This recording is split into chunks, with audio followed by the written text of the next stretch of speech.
Save कर ली separate.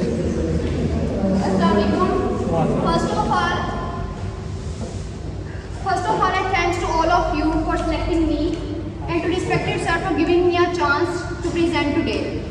I truly appreciate this opportunity to discuss about learning types, learning disabilities, and learning disabilities causes. So let's start from learning.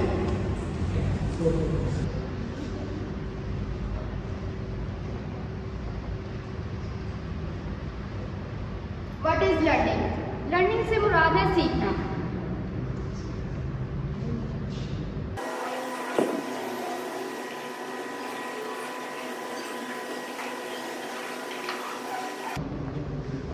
Learning is the process of acquiring knowledge through experience, instruction और study. इससे मुराद ये है कि आप अपनी ज़िंदगी में हर वक्त सीखते हैं। वो आप किसी एक्सपीरियंस के थ्रू सीख सकते हैं, किसी इंस्ट्रक्शन के थ्रू सीख सकते हैं और किसी स्टडी के थ्रू सीख सकते हैं। Learning is a life long process. ये आपकी बर्थ से लेकर आपकी डेथ तक कंटिन्यू रहता है और इसका टोटली कनेक्शन आपकी 5 सेंसेस से होता है।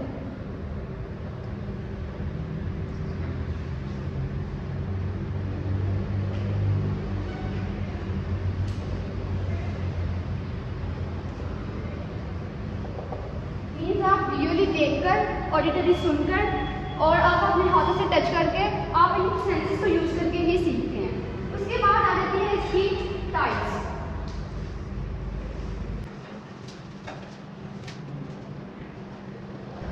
लर्निंग की जो टाइप्स है वो 2 किस्म की होती हैं, फॉर्मल और नॉन फॉर्मल।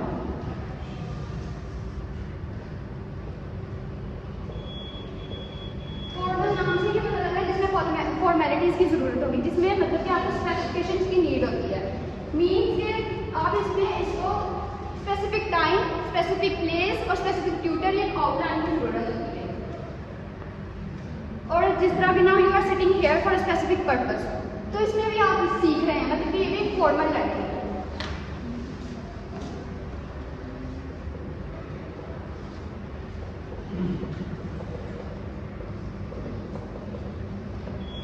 कॉलेजेस, यूनिवर्सिटीज और स्कूल्स वगैरह में आप ये सीखते हैं। उसके बाद आ जाती है नॉन फॉर्मल लर्निंग, जिसमें कि आपको किसी भी किस्म की कोई भी ज़रूरत नहीं होती, आप ये किसी भी वक्त, anywhere, any time, from anyone सीख सकते हैं।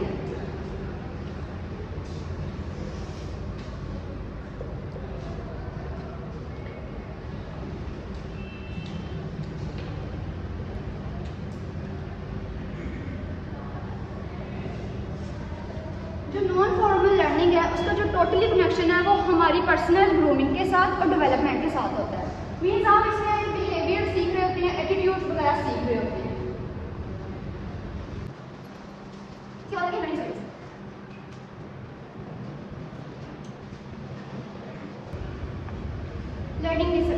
लर्निंग डिसेबिलिटीज से मुराद है जैसे कि हम सीखते हैं, रोज़ाना सीखते हैं और सीखने में भी मुश्किलात का सामना हो सकता है। Learning is a process difficulty in processing information.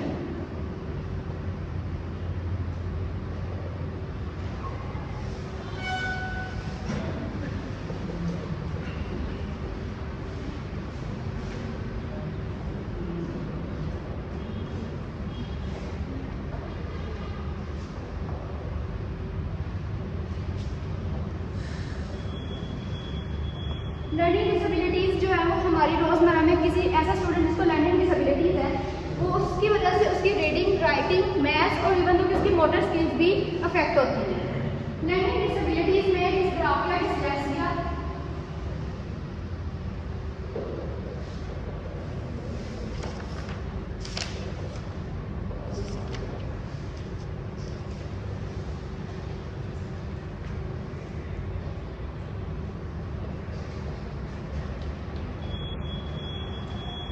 Dysgraphia, dyslexia, dyscalculia और डिस्प्रेक्सिया शामिल है।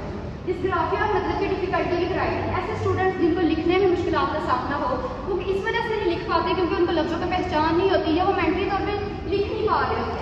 डिस्लेक्सिया जिसमें कि आपकी कंसर्न विद रीडिंग है, जिसमें स्टूडेंट्स पढ़ नहीं पा रहे होते, उनको कंटेंट पढ़ना नहीं आता। डिस्कैल्कुलिया जिसमें आपकी मैथ की रीजनिंग या कोई भी कॉम्प्लेक्स क्वेश्चन है वो आप सॉल्व नहीं कर पाते। डिस्प्रेक्सिया जिसमें आपकी न्यूरोमस्कुलर कोऑर्डिनेशन जो है वो अफेक्ट हो जाती है।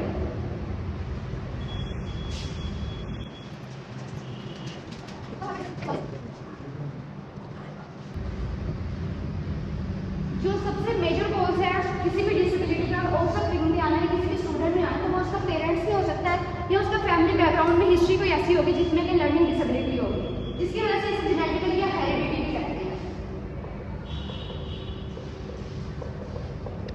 मतलब फैमिली या पेरेंट्स टू ऑफस्प्रिंग। उसके बाद इसमें आ जाते हैं एक्सीडेंटली या इंसिडेंटली।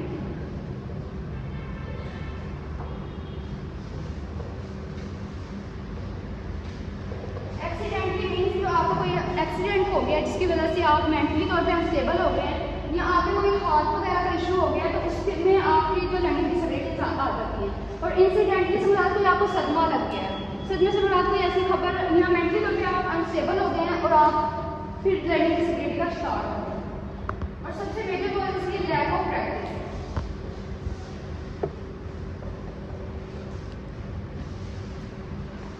अगर हम यही सोचते रहेंगे कि हमारे अंदर लर्निंग डिसेबिलिटी है, या एक बच्चा है जो पढ़ नहीं सकता या वो रीडिंग नहीं कर सकता, और वो यही सोचता रहे कि मैं बस मुझे ये इशू है, तो वो अगर उसे सॉल्व करने की कोशिश नहीं करेगा या अगर उसे प्रैक्टिस नहीं करेगा तो वो सीख नहीं पाएगा।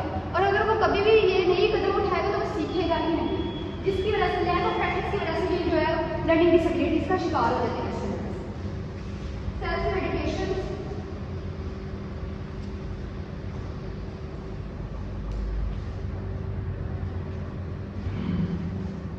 अपने तौर पे कोई भी मेडिसिन इस्तेमाल करने की वजह से भी हम मेंटली तौर पे हमारा जो असर हो सकता है, इस वजह से सेल्फ मेडिकेशन से बचना चाहिए और इसकी वजह से लर्निंग डिसेबिलिटीज हो सकती है। Before getting into treatment, one of the most important thing is that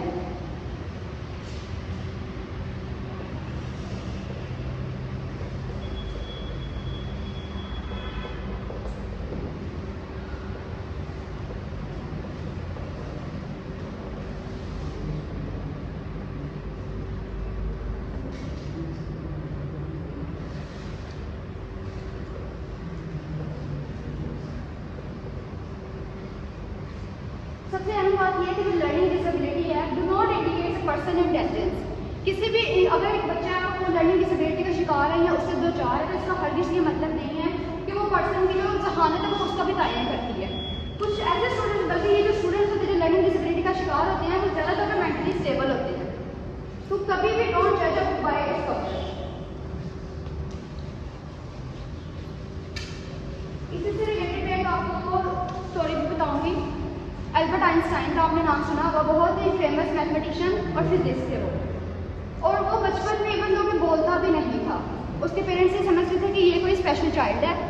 तो एक दिन उसने बोला, तो उसके बाद उसके पेरेंट्स को पता लगा कि ये बोलता भी है। उसके बाद जैसे जैसे वो क्लासेस में गया और उसने मैथ्स और फिजिक्स में सबसे ज़्यादा उसकी जो है स्किल्स थी, फिर उसने मैथ्स एनर्जी की जो है वो थ्योरी और वो प्रेजेंट की है।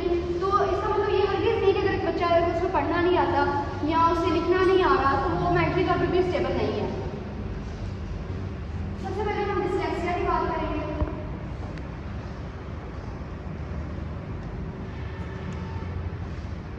डिस्लेक्सिया में हमारी डिफिकल्टी विद रीडिंग होती है।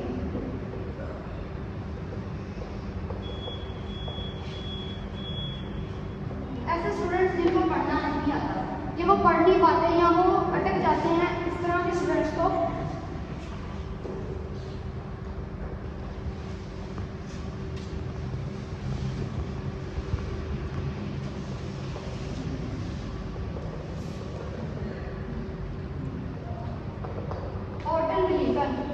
ये दो साइंटिस्ट थे, एक साइकोलॉजिस्ट था और एक साइकियाट्रिस्ट था। इन्होंने एक अप्रोच बनाई थी जिसमें कि उन्होंने कहा था कि लर्निंग डिसेबिलिटीज का जो शिकार स्टूडेंट्स होंगे उनको विजुअली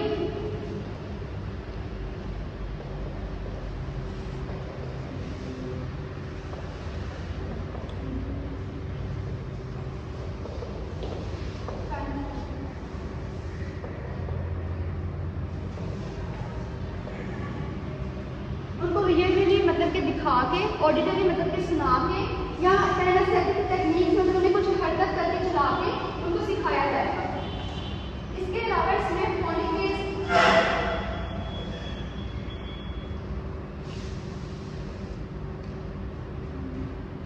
मीन्स के लफ्जों की पहचान करवाई जाएगी ताकि वो रीडिंग कर सकें।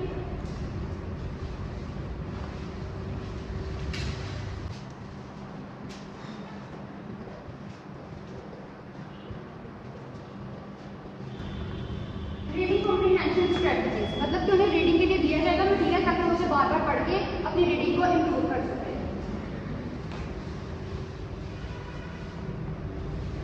उसके बाद होता है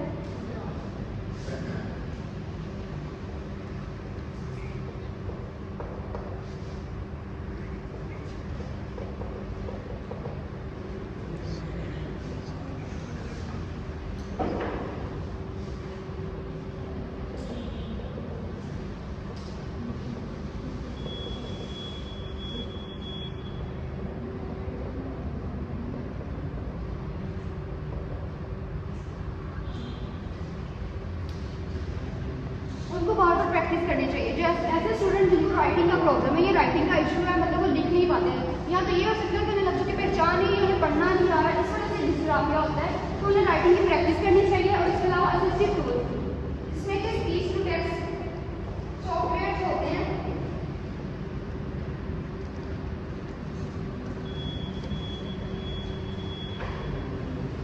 स्पीच टू टेक्स्ट सॉफ्टवेयर के थ्रू मतलब वो बोलते हैं तो वो लिखा हुआ आ जाता है, इसके थ्रू भी उनकी प्रैक्टिस हो सकती है।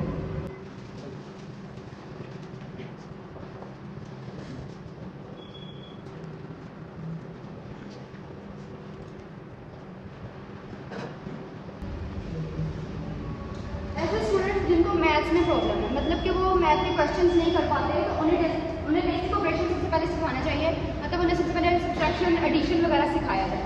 उसके बाद जो है वो सिंपल टू कॉम्प्लेक्स की तरफ जाए।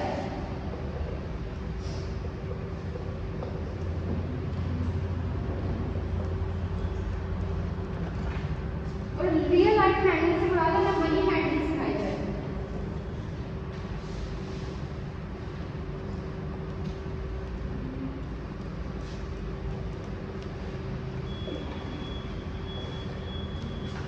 उसके अलावा हैंड्स ऑन काउंटिंग, मतलब हाथों पे गिनना सिखाया जाए। कुछ ऐसे स्टूडेंट्स भी मैंने खुद अपने रियल लाइफ में एक्सपीरियंस किया हुआ है कि उनको हाथों पे गिनना भी नहीं आता। वो उन्हें बताया जाए कि आप 5 तक गिनो तो उन्हें पता ही नहीं चलता इधर से इधर को जाना है, किधर से किधर को जाना है, उन्हें पता ही नहीं होता, तो उन्हें हैंड ऑन काउंटिंग और मनी हैंडलिंग सिखाई जाए। डिस्लेक्सिया, जिसमें कि हमारी आई हैंड कोऑर्डिनेशन खराब होती है या न्यूरो मस्कुलर कोऑर्डिनेशन खराब होती है, इससे डिलेड डेवलपमेंट प्रॉब्लम भी होता है।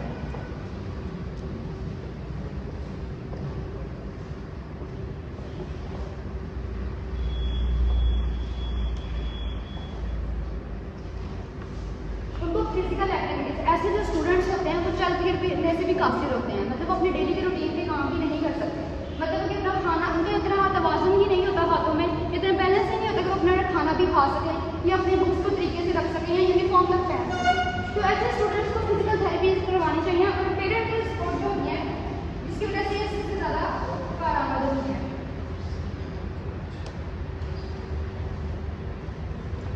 ऑक्यूपेशनल थेरेपी, मतलब डेली रूटीन के काम उन्हें करवाए जाएं, वो अपने काम खुद करे, सेल्फ केयर में खुद करे, अपने मतलब होमवर्क वगैरह में भी काम खुद करे, और पेरेंट उनकी डेली की मॉनिटरिंग करें।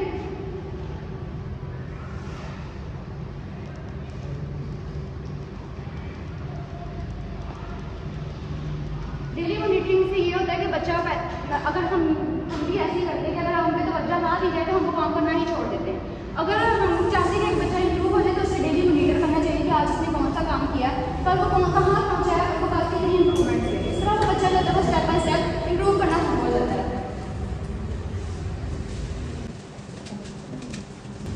सीखने में अपने अमल में डिसेबिलिटीज़ भी हैं, लेकिन इनको ओवरकम भी किया जा सकता है, मतलब राइट स्ट्रेटजीज और थेरेपीज़ के थ्रू इनको ठीक किया जा सकता है, ये लाइफ लॉन्ग नहीं।